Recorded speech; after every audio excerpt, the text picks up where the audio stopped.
Hello everyone, welcome to our channel iPaper Classes. Education is the key to success in life.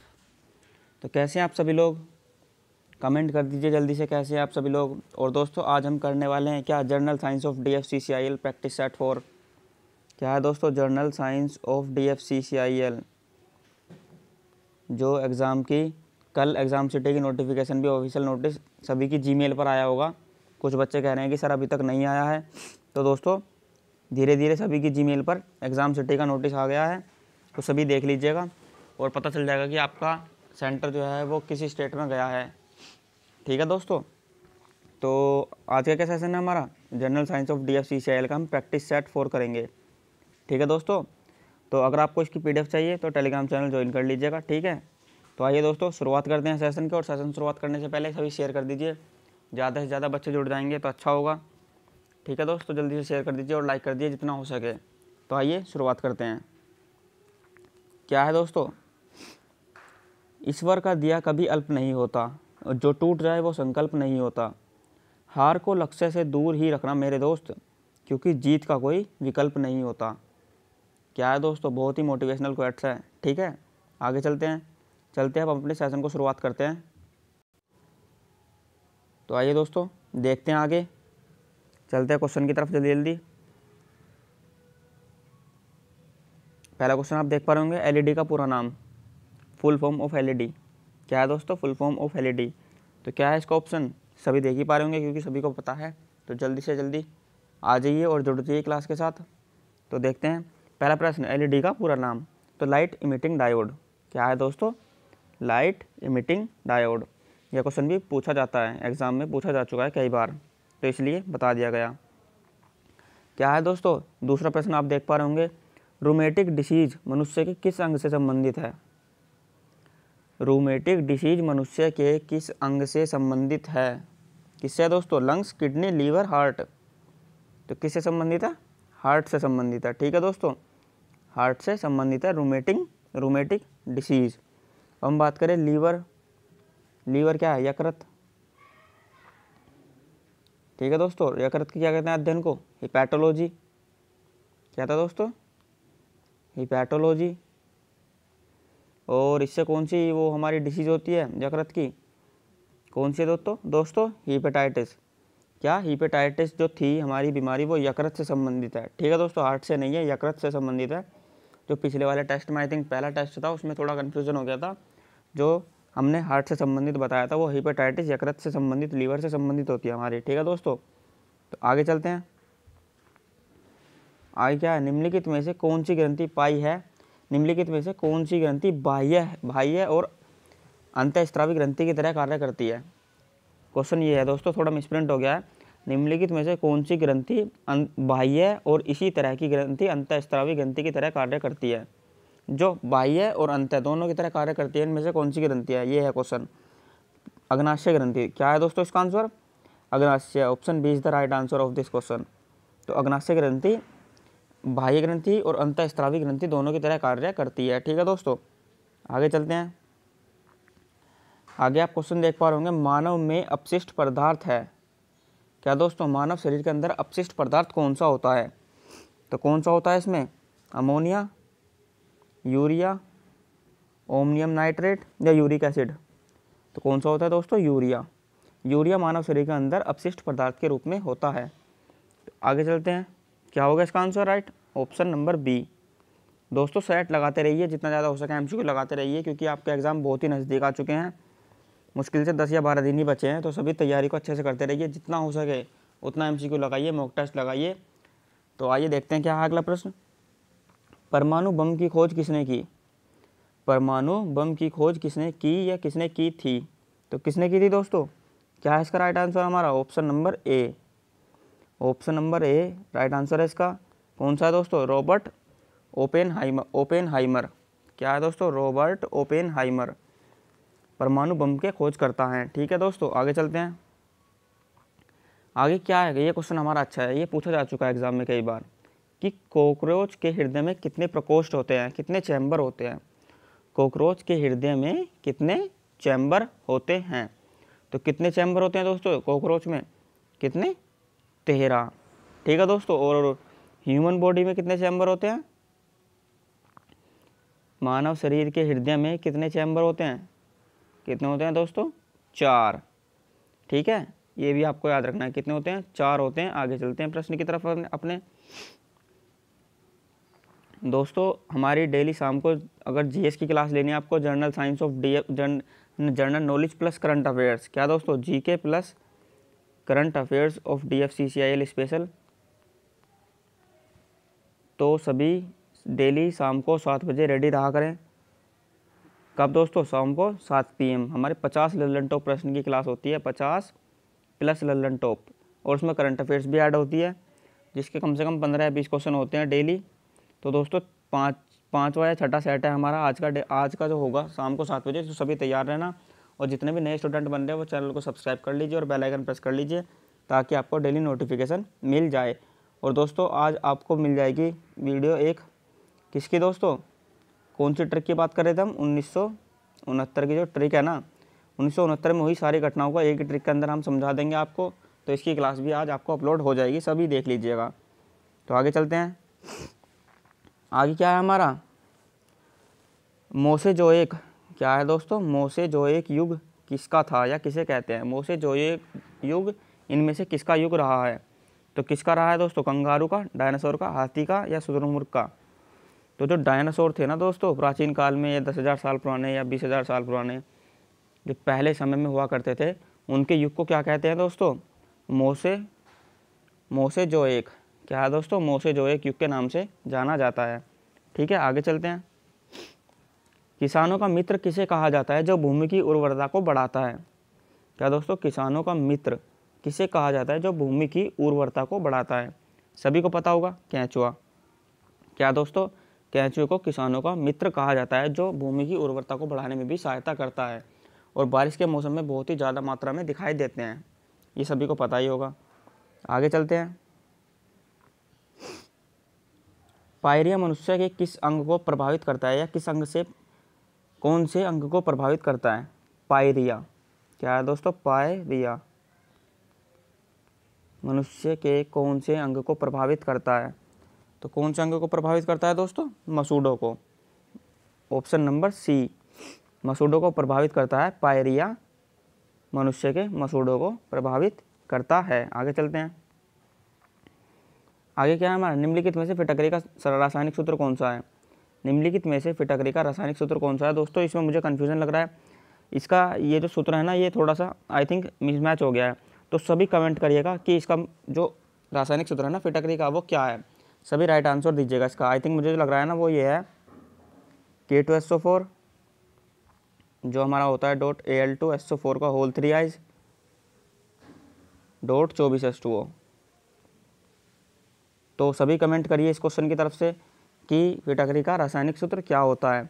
मैंने जो बताया K2SO4 .Al2SO4 का whole 3 eyes .24H2O, और इसमें क्या है हमारा K2SO4 .Al2SO4 .12H2O। तो सभी कमेंट करिए कौन सा राइट आंसर है, और अगर कुछ मिसमैच है तो आप अपना सही आंसर कर दीजिए कमेंट में। ठीक है दोस्तों, तो आगे चलते हैं। आगे क्या है प्रश्न हमारा? केले में कौन सा विटामिन पाया जाता है? क्या है दोस्तों? केले में कौन सा विटामिन पाया जाता है? बनाना में कौन सा विटामिन पाया जाता है? तो कौन सा पाया जाता है? Vitamin B. कौन सा पाया जाता है दोस्तों? Vitamin B. इसका रासायनिक नाम क्या है? इसका हमारा है थायमीन। क्या है दोस्तों? थायमीन। कौन सा रोग होता है इससे? विटामिन बी से बेरी बेरी रोग होता है। ठीक है दोस्तों, अब हम बात करें विटामिन की खोज किसने की थी? विटामिन की खोज किसने की थी? हॉकिंस ने। और विटामिन के नामकरण किसने किया? फंक ने। ठीक है दोस्तों, विटामिन का नामकरण किया फंक ने, विटामिन की खोज की थी हॉकिंस ने। ठीक है, और केले में कौन सा विटामिन पाया जाता है?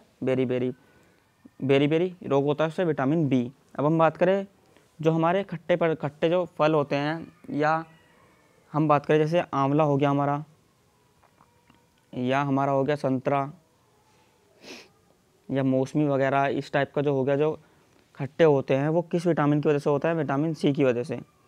कौन सा दोस्तों? विटामिन सी की वजह से खट्टापन होता है उनमें। आंवला हो गया, संतरा हो गया। तो ये भी पूछा जाता है कि खट्टे पदार्थों में कौन सा विटामिन पाया जाता है। ठीक है दोस्तों, तो कौन सा पाया जाता है? विटामिन सी।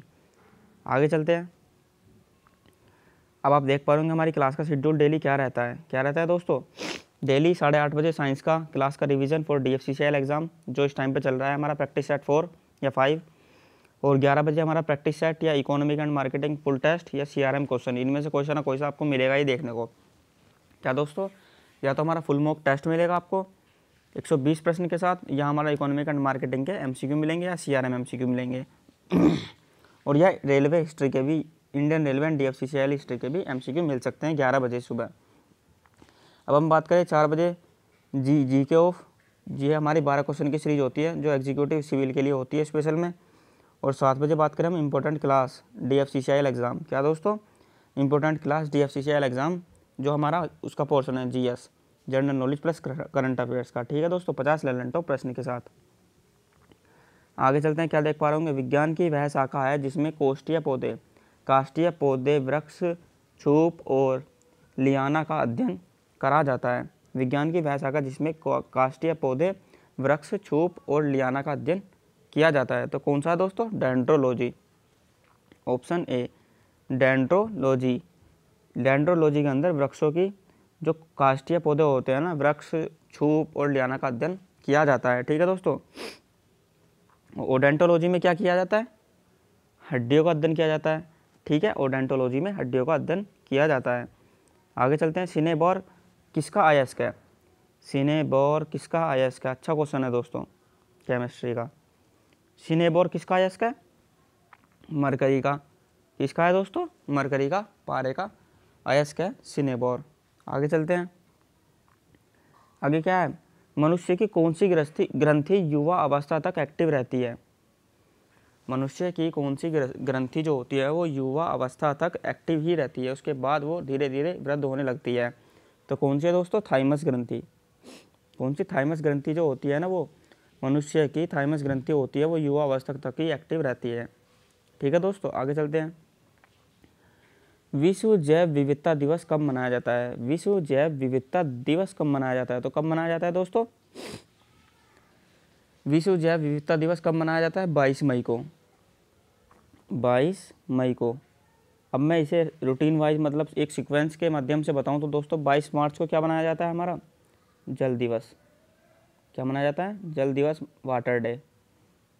22 अप्रैल को क्या मनाया जाता है, अर्थ डे, पृथ्वी दिवस। ये आपको याद रखना है क्योंकि ये क्वेश्चन आते हैं, बहुत ही पॉपुलर क्वेश्चन है ये एग्ज़ाम की तरफ से। और 22 मई को क्या मनाया जाता है, विश्व जैव विविधता दिवस, विश्व जैव विविधता दिवस, ठीक है दोस्तों। तो 22 मार्च को जल दिवस और 22 अप्रैल को पृथ्वी दिवस और 22 मई को विश्व जैव विविधता दिवस, ठीक है। आगे चलते हैं, आगे क्या है हमारा, प्रकाश की चाल कांच के माध्यम में होती है, प्रकाश की चाल जो होती है कांच के माध्यम में होती है, कितनी होती है दोस्तों, 3 लाख किलोमीटर, कितनी, 3 lakh kilometre. Option A is the right answer of this question, 3 lakh kilometre होती है प्रकाश की चाल कांच के माध्यम में, ठीक है। आगे चलते हैं, बरगद का वैज्ञानिक नाम है, बरगद का वैज्ञानिक नाम क्या होता है दोस्तों, बरगद का वैज्ञानिक नाम क्या होता है,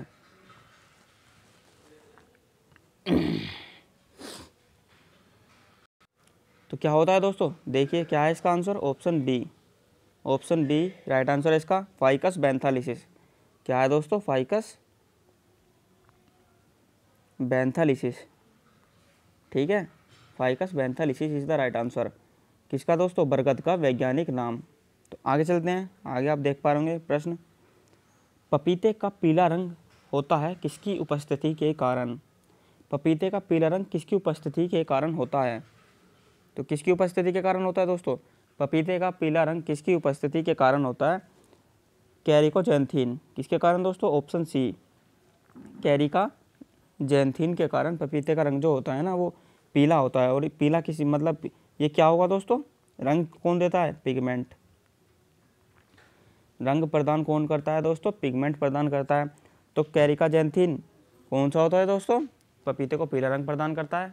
और अब हम बात करें मैनिलिन की, तो मानव शरीर को रंग प्रदान करता है, ठीक है। आगे चलते हैं, मिनी माता रोग किसकी कमी के कारण होता है, मिनी माता रोग किसकी कमी के कारण होता है, तो किसकी कमी के कारण होता है दोस्तों, मरकरी। क्या है आंसर, मरकरी, ऑप्शन ए, तो मरकरी के कारण मिनी माता रोग होता है, मरकरी की कमी के कारण मिनी माता रोग होता है। आगे चलते हैं। तो दोस्तों आज के क्वेश्चन शायद ख़त्म होने वाले हैं, तो शेयर कर दीजिए जल्दी सेशन को और लाइक कर दीजिए जितना जल्दी हो सके। तो क्या है, मनुष्य का सबसे अच्छा दोस्त किसे बताया गया है? मनुष्य का सबसे अच्छा दोस्त किसे बताया गया है? तो दोस्तों किसे बताया गया? डॉग को। किसे? डॉग को, कुत्तों को। कुत्तों को मनुष्य का सबसे अच्छा दोस्त बताया गया है। तो लास्ट क्वेश्चन है आज की सीरीज़ का, तो जल्दी से लाइक कर दीजिए और जितना ज़्यादा हो सके दोस्तों उतना रिस्पॉन्स दीजिएगा, रिस्पॉन्स अच्छा दें ताकि आपके प्रैक्टिस सेट अच्छे से आते रहें और हम आपके लिए उतनी ही मेहनत करते रहें जितनी मेहनत अब कर रहे हैं। ठीक है दोस्तों। तो क्या होता है दोस्तों, अब हम देख पा रहे हैं क्वेश्चन क्या है हमारा। क्या है दोस्तों क्वेश्चन? पुरुषों की नसबंदी को कहा जाता है, पुरुषों की मेल की नसबंदी को क्या कहा जाता है? तो क्या कहा जाता है दोस्तों, ये सभी आप कमेंट बॉक्स में जवाब दीजिए जल्दी से। मैंने आपके लिए एक ही क्वेश्चन छोड़ा है आज के सेट में। क्या था दोस्तों हमारा? फिटकरी का सूत्र, फिटकरी का रासायनिक सूत्र। तो सभी कमेंट मेंशन कर दीजिएगा कि हाँ ये सर ये होता है। और दोस्तों जो मैंने बताया अगर वो सही है तो लाइक का बटन दबा देना बस। ठीक है दोस्तों, थंब कर देना बस। आगे चलते हैं। क्या है, पुरुषों की नसबंदी को क्या कहा जाता है? क्या कहा जाता है दोस्तों? वैसेक्टॉमी। क्या दोस्तों? वैसेक्टॉमी। वैसेक्टॉमी कहा जाता है पुरुषों की नसबंदी को। ठीक है, option C is the right answer of this question. और ये था हमारी सीरीज़ का लास्ट क्वेश्चन। तो फाइनली दोस्तों आज की वीडियो में इतना ही। अगर आपको सेशन अच्छा लगा हो तो लाइक ज़रूर करिएगा और जितने भी स्टूडेंट नए बन रहे हैं हमारे चैनल के साथ वो चैनल को सब्सक्राइब कर लीजिए और बेल आइकन प्रेस कर लीजिए ताकि आपको डेली सुबह, शाम और दोपहर को आने वाली वीडियोज़ की नोटिफिकेशन मिलती रहे। ठीक है दोस्तों, तो मिलते हैं नेक्स्ट वीडियो में, तभी के लिए धन्यवाद।